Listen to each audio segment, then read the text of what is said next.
Hello everybody, this is Kaizen here and welcome to a brand new series we're starting today. This is the Crash Landing modded Minecraft that we are playing today. So it's a new series of modded Minecraft and I thought I'd just jump right into it because there is a lot to do. So essentially the premise is we have crashed in a space shuttle here and we've survived the crash. That's the good news. And now our challenge is that we need to survive. So I'm going to go out here and I'm going to get some of this stuff here. This is dust. It looks a bit like sand, but it's actually dust, as you can see here.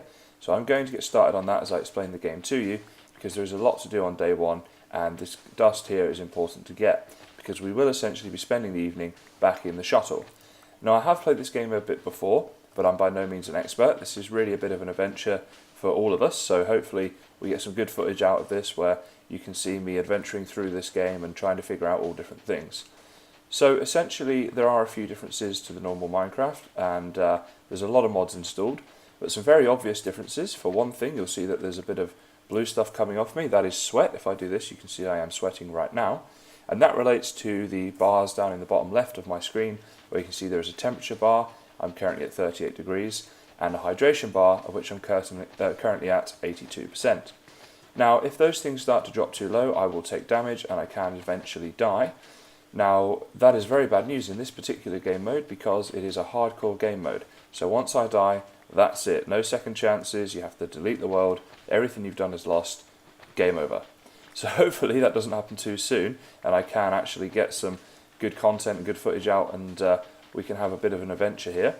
Now I'm going to get roughly a stack of this before we go back in, and that will pretty much be all that we do outside for today. I'll just give you guys a quick look around out here. This last death thing, latest death, I'm not sure exactly why that's there, but we can just ignore that. But as you can see, this is just one big barren, deserty sort of place with not a lot going on. Now before I overheat, I'd better get back inside. And the first massive tip I'm going to give you, if you want to play this yourself, is break this glass here on your day one and close this door. The reason I say that is because mobs on this game are very strong. You get a whole wide range of different mobs, as we'll see tonight, and I'll show you guys at the time. But just trust me for now that you do not want to be outside at night time on your first night, because you almost definitely will die.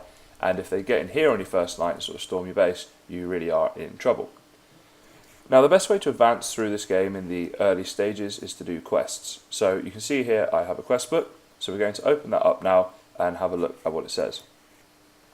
Okay, here it is then, so I'll just read this out to you. Hello and welcome. I am IMPA, or to be more precise, Intelligent Multi-Purpose Assistant.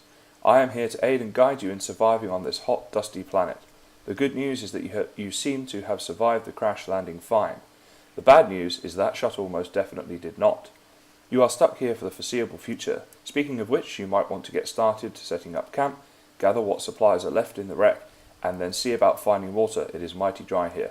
Now water is very important, so we're going to get on here now, click to start.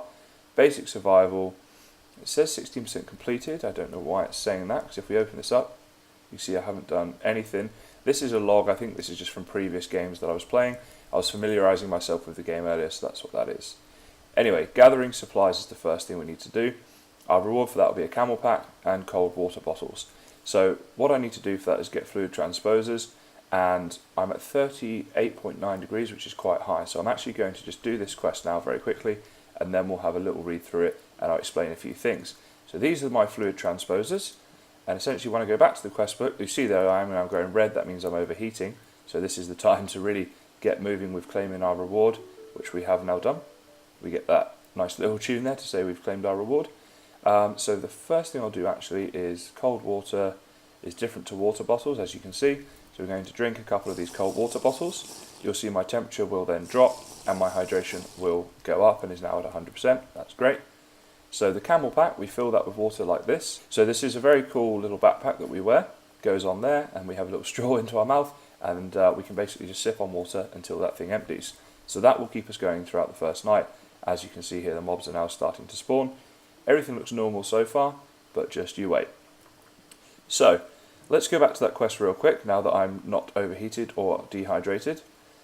It says, well, this is a mess. Grab what you can from the wreck and watch out for that detached engine. The core has been breached and the fuel is leaking. Now I don't know if we can see that from in here, but it's essentially over there. You can see there's a little bit of fire there. That's the engine that's exploded on the crash landing. Tasks of this type do not have to be handed in, having them in one's inventory is enough. So that's what we did, we had it in our inventory and then came and claimed the reward. However, you must have all the items at once. Also, that camel pack goes on your chest. Camel packs are filled with water bottles in a crafting grid. You can use an empty bottle to empty one if you wish. So water is always a big priority in this game at first. We've got a bit now, that's great. Now is probably a good time for me to give you guys a little tour of the base. So the first thing I'll do is just put these fluid transposers back. You'll see I used the crescent hammer there. This is a very useful tool. I can use it to change the direction of machines, which is very important, and you'll see why later, as in much later on in the game, probably not this episode, and also to move and destroy machines to pick them up and such. So this here I imagine is supposed to be sort of the flight part of the shuttle. A couple of seats which we can sit in, and I guess this was where you would steer it from, the cockpit maybe of the shuttle. This is sort of the main hub and where a lot of early game building and things will take place, seeing as there's a lot of space in here, which is great. Then down this way we have a bookshelf. If I open this bookshelf you can see there's a spare quest book, and we have spares of a lot of these books here as well, I'm not sure why. The open blocks and the materials books, we have 2 of each, and steel working with Tinkers. So Tinkers is great, that's the Tinkers mod you use for tools and things like that. We'll get into a bit of that hopefully very soon, but probably not this episode. And then we have more about open blocks and such. So that's all my books. This very cool looking thing is the needle gun. And in here, you can see we have some ammunition for that needle gun, which we'll now load up with that one. Oh, okay, you need to actually put it in. There we go. And spare bullets in our inventory. You definitely need this to fight off mobs in this game. It's not super powerful, but certainly does the job for the early game requirements. So that's this little room here. Now over here, there's a little sign telling us you can place spot loaders under shell storage or constructor. And the crescent hammer was there. It says there, in case of emergency, break everything. So, in this chest we have a crafting station and a sieve. Now these 2 things are going to be very important in just a moment. We also have some flux capacitors here. The beef jerky, that's our food for now, spot loaders, and a quest delivery system which is needed for some quests. Certain quests you can claim the rewards in the way I did earlier, other quests need to use that quest delivery system. So what we'll do now is we'll place this... What on earth? Okay, a creeper just blew up I think, but I have no idea why. Okay, that there in the distance, I don't know if you'll be able to see that on camera, but it's a spider with yellowish eyes. That's our first real sign of a mob that varies from vanilla Minecraft. Usually there's a lot more mobs than this. This seems to be quite a quiet night, so yeah, probably more will come later. Also their pathfinding seems to be quite enhanced on this game. They seem to come and find me from quite a distance, so that can make things tricky. Not sure why that creeper blew up just then, but never mind. So we'll place the sieve here in the corner, and the crafting station can go there for now, that's fine. Now with the sieve, what we do is we use our dust in the sieve, like such. We sieve it through, and we get materials. So there we've got 1 stone, and we've got some sort of ore. We've got all different types of ore by the looks of it coming through. So if I do this a few times, you'll see what we're going to get here.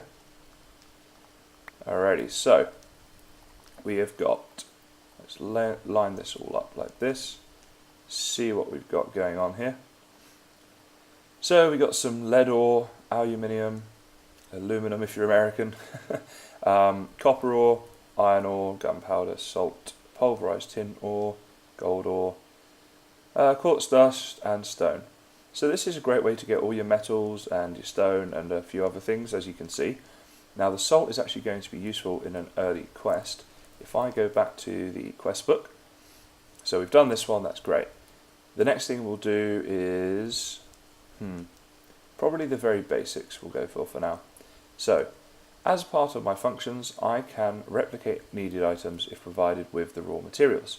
My capacity is limited at this point, so I can't provide much. Sift some of the dust to get bone meal. With that, 1 dust and a bottle of water, I can provide you an essential survival material, and that is dirt. So dirt is very important in this game. It's a way of getting your trees and your wood, and that in turn is a way of getting water using other dirt, which I'll come on to later on. So right now, if we did a manual submit, we have all of these items in our inventory, and therefore we can claim our reward, which is very good, because now I have some more water. So that is very important early game to get a lot of water. Tomorrow morning we will go out and do this dirt, and we want to plant something in it. So let's reopen our quest book here, and if we go back, see about the sapling quest. Now this one's a bit of a later game, not later game as in like very far away, but certainly not something I'll be doing today. It's basically a way of getting water out of saplings, but we won't worry about that for a moment. But you can see here it says you must use the QDS, which is the quest delivery system that I showed you earlier, so we'll need to use that for this quest. Drinking mud. Water is scarce. In a pinch you can get water from dirt. 1 bottle and 1 dirt, and there you go. It isn't very healthy, but if you don't have a choice, well, then I guess you have to. It says here, a task where the player can hand in items or fluids. One can also use the quest delivery system to submit items or fluids. So, what do we need for this? Just 1 dirty water bottle, and we'll get a dirt back and a water bottle, so it will just unlock another quest for us. So the way we do this is dirt and water bottle. I thought this was the way we did this. No, I think it's an empty bottle maybe. There we go, okay. So there we go, we've turned an empty bottle into a dirty water bottle, which with this quest will turn into a dirt and a normal water bottle, so that is a gain for us. Basically filled up our empty water bottle with water. Very good. Now I can hear spiders. Oh, there's some blue-eyed spiders there. Spiders are a real pain on this game. Some of them are incredibly quick, and the way they jump at you and such, they are a pain. The creepers, you can just sort of let them explode without damaging you. The other mobs, the skeletons and zombies, they'll burn up. But spiders, they are still there during the day, and they can be quite a challenge. So having some on top of me right now is a little bit unnerving, seeing as I really don't want to die too early. Back to the quest now for the nighttime part of this. So, purified. Dirty water is useful in a pinch, but for long-term survival you need a way to purify it. Fire will work nicely. Drop the dirty water into a furnace. Apply heat, get clean water. Science. Okay, so that's not something we can do yet because we don't have a furnace. We have the hard route or the easy route. I'll be taking the hard route, and we'll have a look at that now. Choose this path if you want a challenge. Expect to die a lot. So there used to be variations in this game, I believe, where when you died it was not hardcore, you did not have to delete your world. That has now changed, and so I guess that's why this is still in here. Note, choosing this path will disable the easy route quest. Okay, so these are the rewards we get, which means we can go and place a tree in the morning and grow that, which would be awesome. If you want an even harder challenge, enable zombie awareness, but be aware, sometimes causes lag, have fun. Okay, so manual submit this one, get our reward. Okay. So, we are now good to go in the morning, which it looks like it is turning daytime now. So, besides the horrible spiders above me, we're pretty good. And by the sounds of it, they seem to follow me. Like when I walk back here, I can hear their legs scuttling, and they come back here, and when I go up here, they come forward. So, they track you pretty good, as I did say earlier. So, for a moment, let's just open up this chest. We'll store the spruce sapling in there, and we'll store all of this stuff in there too. Definitely want to keep the bullets on me for now. I'll keep the water on me as well. I'm just clearing up a bit of inventory space to try and keep organised. I find on a game like this with so many extra items, keeping organised is very important. So all of that is good for now. So the next thing I'm going to need to do is destroy this glass, and luckily there's not any mobs that way, so I can run out there, then turn around and kill those spiders. So I think the way to do this, the best way to do this, is to go back here, let those spiders trap me, because they are angry at me, so they will trap me. Then walk up like this and sprint. Okay, here we go. Destroy that. And sprint. And sprint, and sprint, and sprint. Now you don't want to sprint too much on this game. Okay, it looks like they're just normal spiders, which is good. And they are now dead. Yeah, sprinting on this game I'm guessing is a bad thing. It's going to make me more thirsty and more hot. But it had to be done then. So the next thing is to get our tree going. So place that there. Bone meal this. And we got lucky. We got one pretty quickly. So we'll break some of these leaves now. Okay, we got a sapling there. That's good. Eventually what we need to make is, I believe, it's a bone cane or something like that, and we can use that in order to get more saplings from each tree. I think you get something like twice as much. The other benefit to having the bone cane thing is you will get silkworms from saplings occasionally, and there's a few things you can do with those. So getting the saplings is obviously very important because this is the only sapling we have for birch. So in order to keep a lot of birch going in the game, we're going to need to get all the saplings. So what I'm going to do now is just punch down this tree, collect up some wood, very useful beginner resource of course, and then we'll plant another tree and we'll just do this a few times over, get a lot of wood, and that will be good for us to then progress further with this game. So let's destroy these. And while we're here, I didn't see any mobs earlier when I was out here, but I just want to check. Yep, looks good. No mobs around here. Okay, let's place down another one, see if we can get ourselves another load of saplings, because we only got one left after that. So we'd hope to get a few more this time. Okay, there we go. We've got up to 2 already. That's nice. Eventually, obviously, we'll have plenty of saplings, but for the starting point, it is very good if you can get a lot of them and get a bit lucky with their drops. So I've got 3 on me now, so I'll probably just leave that, punch down the rest of this tree, and hopefully some saplings will drop for us. Oh my goodness, that was poorly timed. There we go. And then we'll have a look at doing another quest and progressing on with the game.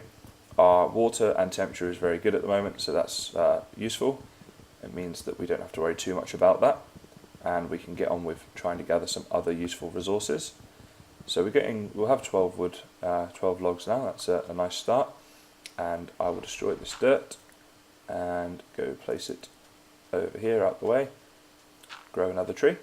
Let that one grow naturally and save my bone meal for this time being. And hopefully some more saplings will drop. We'll keep an eye on that. So we've got to try not to sprint here. I'm always used to sprinting. Obviously in vanilla you sprint as much as you can.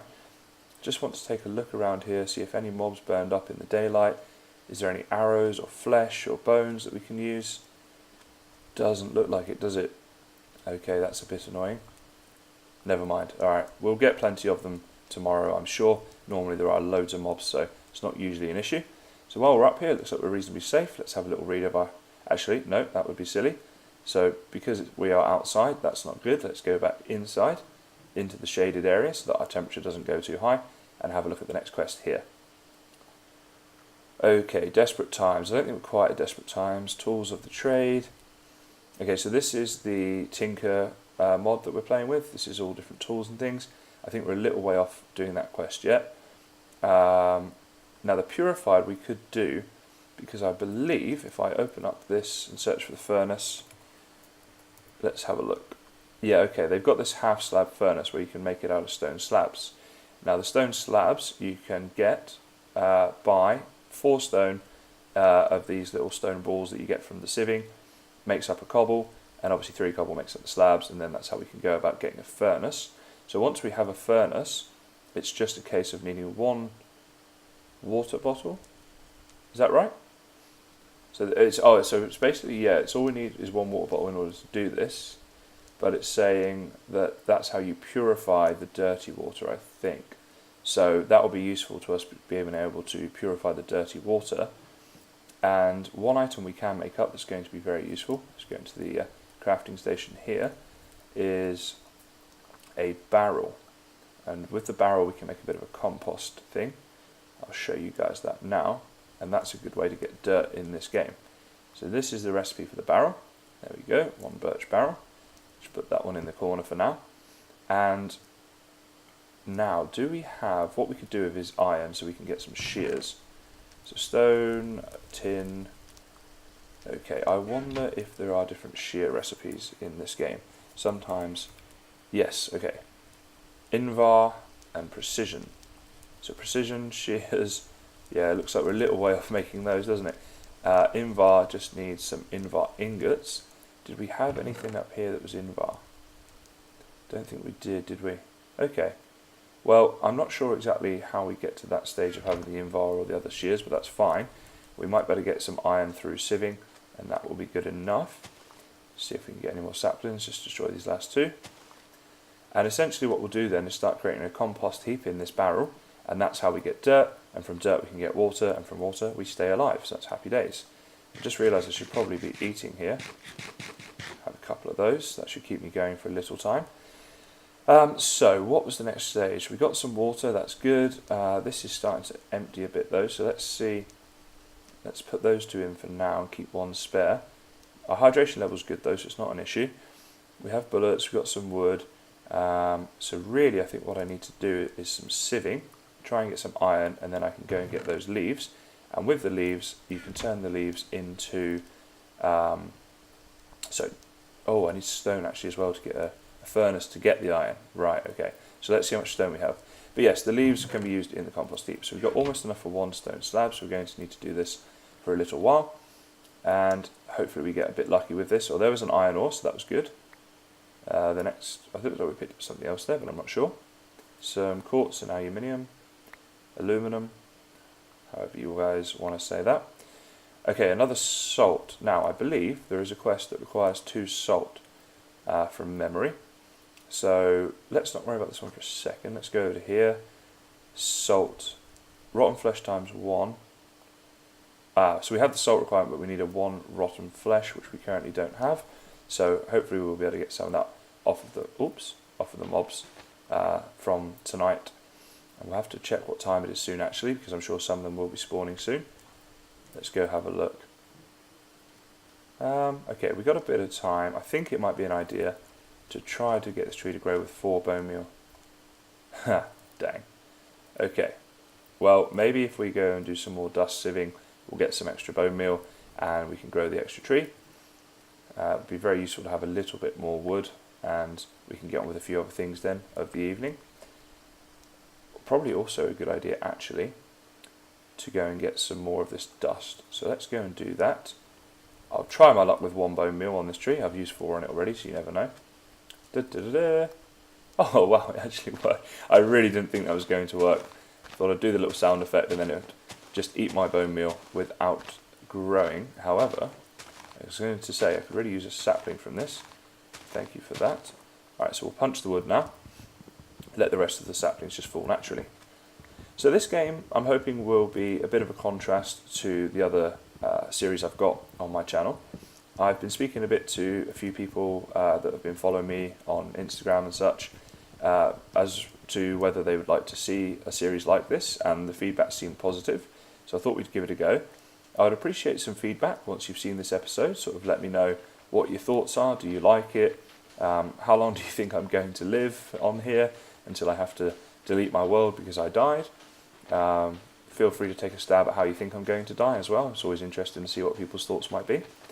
But yeah, so hopefully it will contrast quite nicely to the other series that I've been doing that so far have been vanilla, although there might be more modded Minecraft coming soon, but more to come on that later. So let's see, I guess I have a stat plus 8 now, right? Yeah, that's not too bad. Just want to get this sapling here. I have to keep reminding myself not to run, or not to sprint, I should say. Now 37, that's still a good temperature. Or is it turning night time? Yes, it will be soon. I've noticed that mobs here seem to spawn quite quickly once they start spawning over night time, but that at first they don't seem to be too bad, as in they seem to take a little while before they start to spawn. So yeah, but I'm not going to chance it. I want to get back inside. I'll have the glass ready to replace. Maybe see if we can get some of this stuff here going on. And perhaps just plant that one there so we know that we don't want to use up that one. Then we can't accidentally use up all of our saplings in here. So let's go back in and close the door. There we go. It's weird, that latest death, isn't it? It looks like a little UFO beam or something that's going to pick me up and abduct me. Okay. How are we looking? We're looking good on everything actually. Very happy with that. We got some stone, but we're going to need some more. Let's get this stuff here ready to go again. So some gunpowder that time. So we're getting lots of different resources here. Sieving is a really useful way to get all these early game resources, although it is a little bit tedious. The only thing about sieving on here is it's an early game thing anyway, and you need to be indoors of an evening early game, so it gives you something to do, which is quite nice. And we're getting some bone meal from it as well, which is useful.